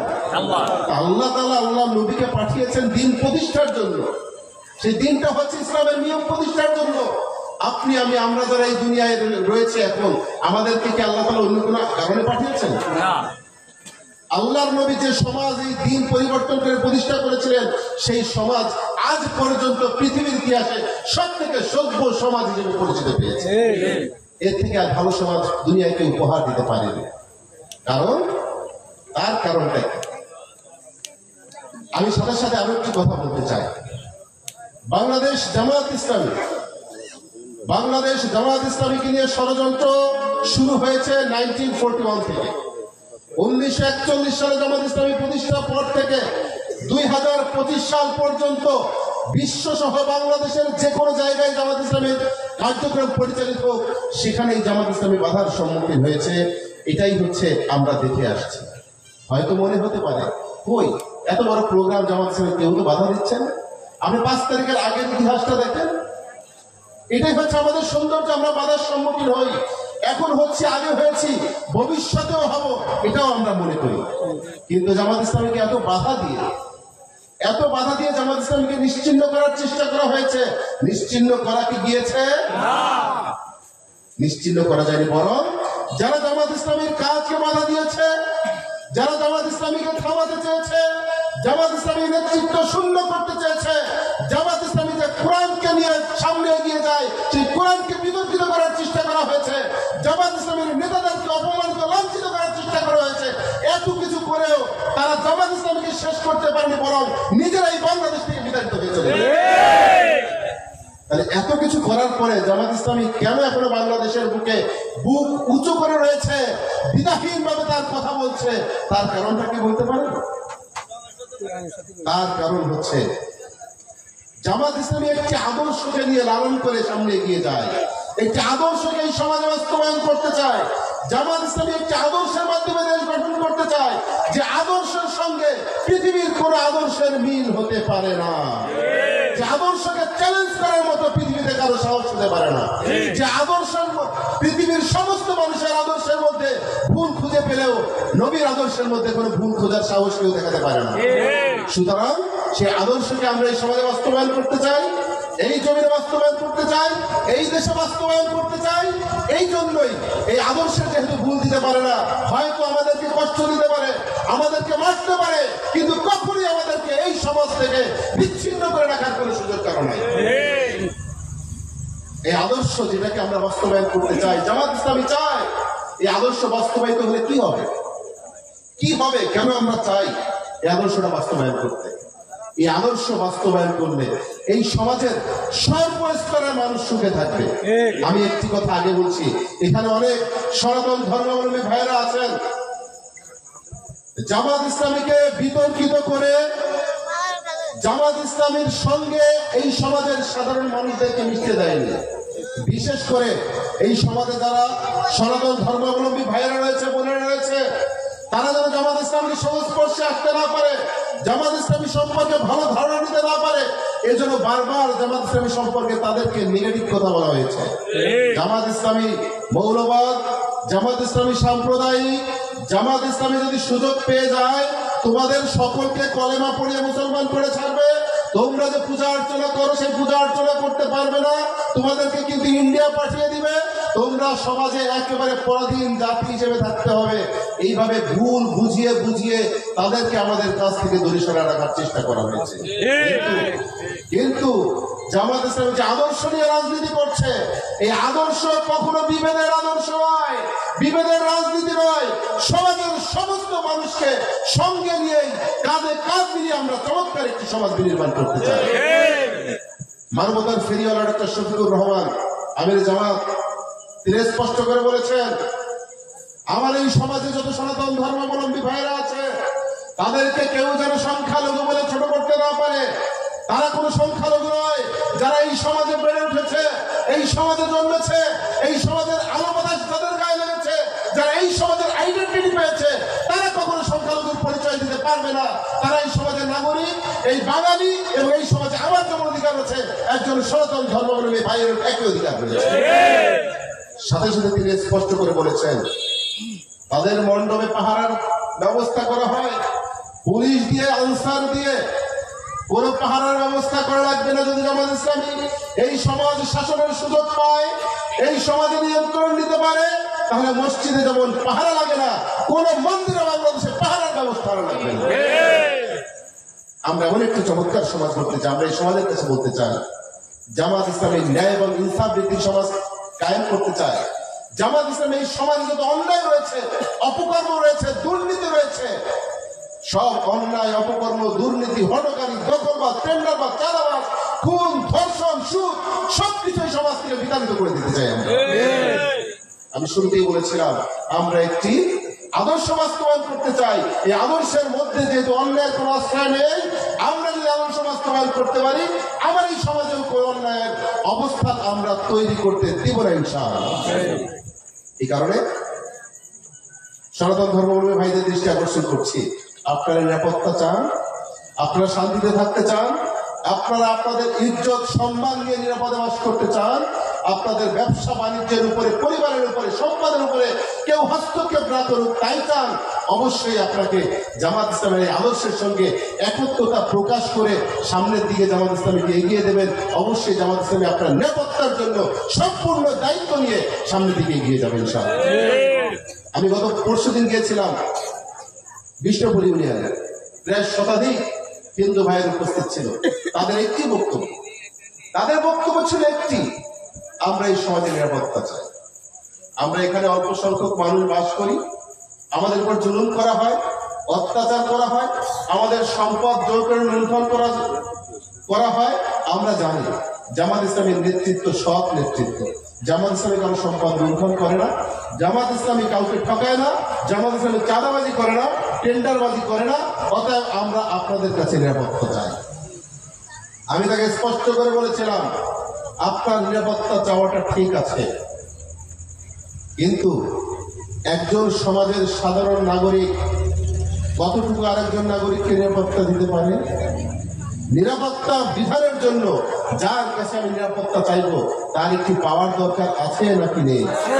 আমরা থানায় গিয়ে নিরাপত্তা চাই, ওসি সাহেবের কাছে নিরাপত্তা চাই, এসপি সাহেবের কাছে নিরাপত্তা চাই, ইউনো সাহেবের কাছে নিরাপত্তা চাই, চেয়ারম্যানের কাছে নিরাপত্তা চাই, এমপির কাছে নিরাপত্তা চাই, মেম্বারের কাছে নিরাপত্তা চাই, কোর্টের কাছে নিরাপত্তা চাই। তারা একটা পাওয়ার অর্জন করেছে বলে আমরা তাদের কাছে নিরাপত্তা চাই, তাই না? আপনি মুরাদ ভাইয়ের কাছে নিরাপত্তা চাইবেন, মুরাদ ভাইকে মেম্বার বানাইছেন? আপনি ফেরদৌস ভাইয়ের কাছে নিরাপত্তা চাইবেন, ফেরদৌস ভাইকে কি চেয়ারম্যান বানিয়েছেন? আপনি আব্দুর রহমান ভাইয়ের কাছে নিরাপত্তা চাইবেন, তাকে কি আপনি এমপি বানিয়েছেন? তাকে কি আপনি ওসি বানিয়েছেন? আপনাকে যখন নিরাপত্তা কারোর কাছে চাইতে হবে, নিরাপত্তা বিধানের যে ক্ষমতাটুকু প্রয়োজন সেই ক্ষমতার জায়গায় তাকে পৌঁছে দেওয়ার জন্য আপনাকে চেষ্টা করতে হবে। আপনি যদি চেষ্টা না করেন তাহলে নিরাপত্তা চাইলেও আমাদের ইচ্ছার ঘাটতি থাকবে না। আমরা নিরাপত্তা দেওয়ার জন্য সর্বোচ্চ চেষ্টা করার পরেও কিছুটা ঘাটতি থেকে যাবে, কারণ এই নেতৃত্বে রয়েছে যারা, তারা হচ্ছে এই নিরাপত্তা দেওয়ার জন্য যথেষ্ট ভূমিকা পালন করছে না। তারা টাকায় বিক্রি হয়, তারা পয়সায় বিক্রি হয়, পয়সার বিনিময়ে নিরাপত্তা ঘুরে যায়, যায় কি যায় না? সুতরাং নিরাপত্তা আমাদের কাছে চাইবেন, আমরা পূর্ণ নিরাপত্তা দিব। আপনাদের দায়িত্ব রয়েছে নিরাপত্তা যারা দিতে পারে সেই নিরাপত্তা দেওয়ার যে পাওয়ারটুকু দরকার, এই পাওয়ার অর্জনের জন্য আপনাদের ভূমিকা রাখতে হবে। সেই ভূমিকাটা বাংলাদেশের পন্থায় হচ্ছে মতামত বা ভোট, ঠিক না? আপনারা মতামত দিবেন, আপনারা ভোট দিবেন। মানুষ যেখানে দেখবেন যে মানুষের কাছে নিরাপত্তা চাইলে আমার ইজ্জত আবরুর রক্ষা হবে, সম্পদ রক্ষা হবে, সেই মানুষের পক্ষে যদি জনগণ গড়ে তুলতে পারেন, শুধু নিজে নয়, নিজের পরিবার, নিজের সন্তান, নিজের সমাজ, নিজের এলাকাবাসী, নিজের আত্মীয় স্বজন সবার সমন্বিত ভাবে যদি আপনি তাকে তার পিছনে ছুটতে পারেন, তাকে ভোট দিতে পারেন, তাকে মতামত দিতে পারেন, তাকে সেই পাওয়ারের জায়গায় পৌঁছাতে পারেন, তাহলেই আপনি পরিপূর্ণ নিরাপত্তার সাথে এই সমাজে বাস করতে পারবেন। একেবারে সহজ কথা, একেবারেই সহজ কথা। কিন্তু আপনি মতামত দেওয়ার সময় মতামত এমন লোককে দিবেন যে লোকটার দ্বারা অন্যায় অপকর্ম হয়। হতে পারে তিনি পাহাড় সমান সম্পদের মালিক, হতে পারে তার অনেক পাওয়ার, অনেক টাকা, টাকা দিয়ে সে অনেক কিছু ঘোরাতে পারে। আপনি সেই টাকার মুখে পড়ে তার সন্ত্রাসী কর্মকাণ্ডের দ্বারা আপনি তাকে ভোট দিবেন, তার কাছে গিয়ে আবার সততার বিচার চাইবেন, এটা কি হতে পারে? এটা হতে পারে না। এটা আম গাছের নিচে দাঁড়িয়ে জামের আশা করার মতো হয়ে যাবে। আপনি আম গাছের নিচে বসে থাকবেন, বসে বসে জাম চাইবেন, আম গাছকে আপনাকে জাম দিবে? আম গাছ তো আপনাকে আমই দিবে। সুতরাং আপনার কাছে ভোটের একটা পুঁজি রয়েছে, মতামতের একটা পুঁজি রয়েছে। এই পুঁজিটাকে যদি আপনি সঠিক জায়গায় ইউটিলাইজ না করেন, তাহলে যতই আপনি ভালো থাকার চেষ্টা করেন না কেন সমাজে, আপনি আমি ভালো থাকতে পারবো না। এই জন্য জামাত ইসলামের একটি টার্গেট রয়েছে, একটি লক্ষ্যকে সামনে নিয়ে জামাত ইসলামী কাজ করে। সেই লক্ষ্যটি হচ্ছে নেতৃত্বের পরিবর্তন করা। মনে হচ্ছে না সব দলতে একই, সবাই তো ক্ষমতা চায়, মনে হচ্ছে না? তাই এটাই তো বাস্তবতা। একটু আগে কচুয়া থেকে আসলাম 3টা প্রোগ্রাম করে, কোচের এক চেয়ারম্যান বলছে যে জোর যার মূল লুপ্তা। কথাটা কি ঠিক? না। কেন ঠিক না? কেন ঠিক না? যতদিন পর্যন্ত মক্কা মদিনা ইসলাম বিজয়ী হয়নি, যতদিন পর্যন্ত আল্লাহর নবী ইসলামী বিপ্লব করতে সম্মত হয়নি, সে আবু জাহেল আবু লাহাবরা ইসলাম বিরোধীরা মক্কা এবং মদিনায় যা ইচ্ছা তাই করেছে, জোর যার মুল্লুক ছিল তার। যখন ইসলামী বিপ্লব করতে সম্মত হয়েছে, মদিনা বিজয় হয়েছে, মক্কা বিজয় হয়েছে, আরো অনেক রাজ্য বিজয় হয়েছে, তখন জোরের মালিক ছিল ইসলাম, আল্লাহ নবী, তারপর সাহাবীরা। তখন জোর ছিল যাদের, মুল্লুক ছিল তাদের। তাহলে জোর যার মুল্লুক তার ঠিক না? আমরা অন্য অর্থে ব্যবহার করি। আমরা যখন জোর পাই, ক্ষমতা পাই, এটাকে অপব্যবহার করি বিদায় জোর যার মুল্লুক তার, এটাকে অন্যভাবে আমরা ব্যাখ্যা করে থাকি। এটাই তো বাস্তবতা। আজকে জোর ক্ষমতা পাওয়া যদি ভালো মানুষের কাছে আসে, তাহলে আপনি ভালো কিছু পাবেন। আর জোর ক্ষমতা পাওয়ার যদি খারাপ লোকের কাছে যায়, তাহলে আপনি খারাপ কিছু পাবেন। এটাই হচ্ছে স্বাভাবিক। এই কারণে এই কথা সত্য, জোর যার মুল্লুক তার, এটাই হচ্ছে সত্য কথা। আমরা মানি চাই না মানি।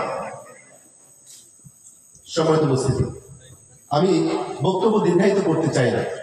অনেক রাত, পেটের অবস্থা অনেকের খারাপ, অনেকের খেতে হবে, ভালো লাগবে না এই কথাগুলি। কিন্তু এই সমাজকে আমরা যে কথাগুলি বলতে পারিনি, আমরা যে মেসেজটা এই সমাজকে দিতে পারিনি, সেই মেসেজটা আমাদেরকে এখন দিতে হবে। সেই মেসেজটা দিতে হবে। এই সমাজের মানুষগুলি সচেতন হয়েছে। ভীত সন্ত্রস্ত অবস্থায় মানুষ বসবাস করত, এখন ভীত সন্ত্রস্ত কিছুটা হলেও কমে গিয়েছে। মানুষের দাঁড়িয়ে দাঁড়িয়ে গিয়ে এখন বলতে হবে, অনেক কিছু দেখেছেন, অনেক শাসন দেখেছেন, অনেক শোষণ দেখেছেন, অনেক নেতৃত্ব দেখেছেন। সব শাসন শোষণ বাদ দিয়ে একটি সততা নেতৃত্ব আমার সমাজে আমরা বাস্তবায়ন করতে চাই।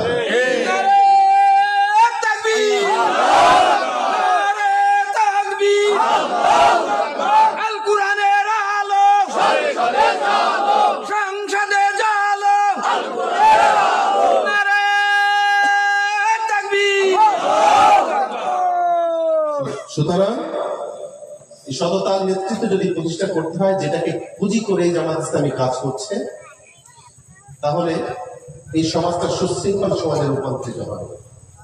এই সমাজটাকে একটি সাম্য সমাজে আমরা গঠন করতে পারব, যে সমাজে দল মত নির্বিশেষে, হিন্দু মুসলমান নির্বিশেষে, ধনী গরিব নির্বিশেষে সবাই এক কাতারে এসে বসবাস করতে পারবে। কেউ কাউকে ঠকানোর চিন্তা করবে না, কেউ নিজে সম্পদশালী হবে না, কেউ অসহায় অবস্থায় এই সমাজে বসবাস করতে হবে না। জামাত ইসলামী এই নেতৃত্ব প্রতিষ্ঠার জন্য সেই 41 সাল থেকেই চেষ্টা করছে। কোথাও কোথাও পেরেছে, কোথাও কোথাও চেষ্টা অব্যাহত রয়েছে। আমরাও বাংলাদেশে একটি সৎ নেতৃত্ব প্রতিষ্ঠা করতে চাই। আমরা হচ্ছে এমন নেতৃত্ব প্রতিষ্ঠা করতে চাই যে নেতৃত্বের মধ্যে কোনো ভুল থাকবে না, যে নেতৃত্বের মধ্যে কোনো অসততা থাকবে না, যে নেতৃত্ব প্রতিষ্ঠিত হলে বাংলাদেশ নয় বিশ্বের মানুষ তাকিয়ে দেখবে কি আমানতদার ছিল তারা, কিভাবে তারা দুর্নীতি মুক্ত সমাজ গড়ার জন্য নিজেকে দুর্নীতি মুক্ত রেখেছিল। এই প্রমাণ আমাদের সামনে আছে না? আপনারা শুনেছেন নিশ্চয়ই। একটু আমির জামাত শহীদ মাওলানা মতিউর রহমান নিজামী, সেক্রেটারি জেনারেল শহীদ আলী হাসান মোহাম্মদ মুজাহিদ বাংলাদেশে 5টি বছর 3টি মন্ত্রণালয় পরিচালিত করেছেন। আমাদের সামনে উদাহরণ। আমরা সব জায়গায় পাওয়ার পাইনি, সব জায়গায় আমরা নেতৃত্ব পাইনি, এজন্য সব জায়গার উদাহরণ আমরা দিতে পারি না। কিন্তু আমাদের আমির জামাত এবং সেক্রেটারি জেনারেল 3টি মন্ত্রণালয় পরিচালিত করেছে। সব মন্ত্রণালয়ে দুর্নীতির আঁকড়া খুঁজে পেলেও এই 3টি মন্ত্রণালয়ে 1 টাকার দুর্নীতি দূরবীন দিয়েও তারা আসলে কেউ পায়নি। এটা দ্বারা কি প্রমাণিত নয় জামাত ইসলামের নেতৃত্ব সন্তান নেতৃত্ব? জামাত ইসলামের নেতৃত্ব অন্যায় দুর্নীতি মুক্ত নেতৃত্ব। জামাত ইসলামের নেতৃত্ব হচ্ছে আসলেই প্রকৃতপক্ষে সঠিক নেতৃত্ব। আমরা সেই নেতৃত্ব প্রতিষ্ঠা করতে চাই, যে নেতৃত্ব প্রতিষ্ঠিত হলেই এই সমাজের অসহায় মানুষগুলো ভালো থাকবে, সব ধর্মের মানুষগুলো ভালো থাকবে, সমাজের সবাই মিলে একটা শান্তিতে বসবাস উপযোগী একটি সমাজে রূপান্তরিত হবে। সেই সমাজ গঠনের জন্য আপনাদের ভূমিকা প্রয়োজন আছে নাকি নেই? আপনারা যদি ভূমিকা পালন না করেন, আপনারা যদি ভূমিকা পালন না করেন, যদি মনে করে থাকেন জামাতের নেতা রাহাত ভাই, জামাতের নেতা ফেরদৌস ভাই, জামাতের নেতা মুরাদ ভাই তারা তো আছে, তারা কাজ করলেই হবে, তাহলে কি ফল ভোগ আপনি করতে পারবেন? সব একার পক্ষে সমাজ পরিবর্তন করা সম্ভব? আমরা অনেকে মনে করি এই সমাজে অনেক খারাপ লোকের বাস, আসলে বিষয়টা তা নয়। বিষয়টা কিন্তু তা নয়। এই সমাজে খারাপ লোকের বাস অল্প কয়েকজন। আমি মাঝে মাঝে উদাহরণ দিই, একটা পুকুরের মধ্যে অনেক প্রকার মাছ থাকে, যদি আপনি ওর মধ্যে 100 বা 1000 কলসি মাছ ছাড়ে দেন, তাহলে ওই কলসি মাছ কয়টার ঘাপানে দৌড়ে মনে হবে যেন এই পুকুরে সব কলসি মাছ। আসলে কি তাই? কিছু ঝিম দেওয়া মাছ থাকে, যে মাছগুলো নিচে দিয়ে চলাফেরা করে, শান্ত থাকে, আমরা তাদের হিসাব করি না। যখন এই মাছগুলো ধরে জাল দিয়ে বাজার বিক্রি করি, তখন এই কলসের দাম হয়েছে 500 টাকা, আর ওই মাছের দাম হয়েছে 5000 টাকা। লাভ তো এখানে। আমাদের সমাজে এরকম কিছু খলসে মাছ মার্কা মানুষ রয়েছে, যারা এই সমাজে সব জায়গায় বিচরণ করে, ডিস্টার্ব করে, অন্যায় করে, অপকর্ম করে, দুর্নীতি করে, কদাচারী করে, নেশা করে, বদমাইশি করে। এই মানুষগুলো সমাজে সব জায়গায় এমন ভাবে ঘুরে, মনে হয় জানি সমাজের সব অপরাধী হয়ে গেছে। বিষয়টা কিন্তু তা নয়। তারা হচ্ছে ওই খলসে মাছ, আর আমরা হচ্ছে ঝিমিয়ে থাকা সমাজ পরিবর্তন করার জন্য বানাটি কাজ করে ওইরকম বিক্রি করে 5000 টাকা যেন অর্জিত হয়, সেই মাছের ভূমিকা আমরা পালন করতে চাই। অতএব নিজের মধ্যে কোনো হতাশা নয়, একটুও ঝিমিয়ে থাকার সময় নয়। অনেক অন্যায়, অপরাধ, জুলুমের নির্যাতন সহ্য করেছি। আমরা দেখতে চাই বাংলাদেশে একটি নতুন সূর্য উঠছে, যে সূর্যের নেতৃত্ব সমস্ত বাংলাদেশের সততাপূর্ণ মানুষ দ্বারাই পরিচালিত হবে। এখানে আপনাদের আহ্বান জানাই, আসুন আমরা সকলে মিলে আমার এই সোনার বাংলাটাকে গড়ে তুলি, আমার এই সমাজটাকে সোনার সমাজে রূপান্তরিত করি। আমার সমাজে হটকারী মানুষ যত আছে, তাদের কাছ থেকে নেতৃত্বটাকে ছড়িয়ে দিয়ে একজন ভালো মানুষের হাতে নেতৃত্ব দিই, তাহলে আপনি আমি সহ সবাই মিলে স্বস্তিতে শান্তিতে এই সমাজে বসবাস করতে পারবো। আমরা আগামীতে আমাদের সামনে বড় একটি চ্যালেঞ্জ আসতেছে, বড় একটি চ্যালেঞ্জ। সেই চ্যালেঞ্জের মোকাবেলা কিন্তু আমাদের এই সচেতন মানুষদেরকে করতে হবে। যদি সেই চ্যালেঞ্জের মোকাবেলা সাহসিকতা এবং যোগ্যতার সাথে করতে না পারেন, তাহলে আপনার সাহসিকতা যোগ্যতার অভাবে ওই চ্যালেঞ্জ মোকাবেলায় যদি আপনি পরাজিত হন, তাহলে আপনার আমার কপালে অনেক বেশি সমস্যা অপেক্ষা করছে। আমরা চাই না আমার সমাজে আর নতুন করে কোন ফ্যাসিবাদের জন্ম হোক, আমার সমাজে নতুন করে অন্যায় লুটপাট তৈরি হোক, আমার সমাজের সরে যাওয়া ফ্যাসিবাদ নতুন করে আমার শিকড় কাটুক, এই সুযোগ আমরা আর কাউকে দিতে চাই না। অনেক ফ্যাসিবাদের বিরুদ্ধে যুদ্ধ করে হাজার হাজার মানুষের রক্তের বিনিময়ে সভ্য সমাজ গঠন করার জন্য চেষ্টা করছি, বৈষম্য মুক্ত সমাজ গঠন করার চেষ্টা করছি। সুতরাং এই সমাজ নিয়ে কেউ তাল বাহানা করুক, আবার বৈষম্য তৈরি করুক, এটা আমরা দেখতে চাই না। আমরা যদি সবাই মিলে না চাই আর ফ্যাসিবাদ আসুক, তাহলে এই সমাজের সবাই ঐক্যবদ্ধ হতে হবে। আর কোন ফ্যাসিবাদ জন্ম আমরা করতে দিব না, আর কোন অন্যায়ের জন্ম আমরা করতে দিব না, আর কোন বৈষম্য আনতে দিব না, আর কোন চাঁদাবাজের স্থান আমরা দিব না। এই সমাজের সকল দল মত নির্বিশেষে সকল মানুষকে ফ্যাসিবাদ বিরোধী আন্দোলন যেভাবে আমরা ঝাঁপিয়ে পড়েছিলাম, সেইভাবে ঐক্যবদ্ধ হয়ে সমস্ত অন্যায় মোকাবেলা করে সামনের দিনে একত্রিত ঝাঁপিয়ে পড়তে হবে। আপনাদের ক্ষুধার্ত আহ্বান জানাই, আসুন বিভেদ ভুলে কাঁধে কাঁধ মিলিয়ে আমরা একটি সভ্য সমাজ গড়ার জন্য নিজেদেরকে উজাড় করে দিই। আমরা জামাত ইসলামী সেই সভ্য সমাজ বাংলাদেশে করার জন্য চেষ্টা করছি। আমরা আশা করছি আমাদের সামনে সেই সুযোগ হাতছানি দিচ্ছে, আমরা সেই সুযোগ অপেক্ষায় রয়েছি। সামনের দিনে যে যুদ্ধ আসছে, একটি ভোট যুদ্ধ আসছে, এই ভোট যুদ্ধে আল্লাহ রাব্বুল আলামিন জামাত ইসলামের সঙ্গে এই সমাজের সমস্ত মানুষকে একত্রতা প্রকাশ করিয়ে আমরা যেন সেখানে বিজয়ী হয়ে একটি কল্যাণ রাষ্ট্র হিসেবে বাংলাদেশকে বিশ্বের সামনে দাঁড় করাতে পারি। আল্লাহর কাছে সেই তৌফিক কামনা করে আপনাদের কাছ থেকে দোয়া নিয়ে আপনাদের জন্য আল্লাহর কাছে দোয়া করে আমি আমার বক্তব্য শেষ করছি। ওয়া তৌফিক ইল্লা বিল্লাহ। আসসালামু আলাইকুম ওয়া রাহমাতুল্লাহ।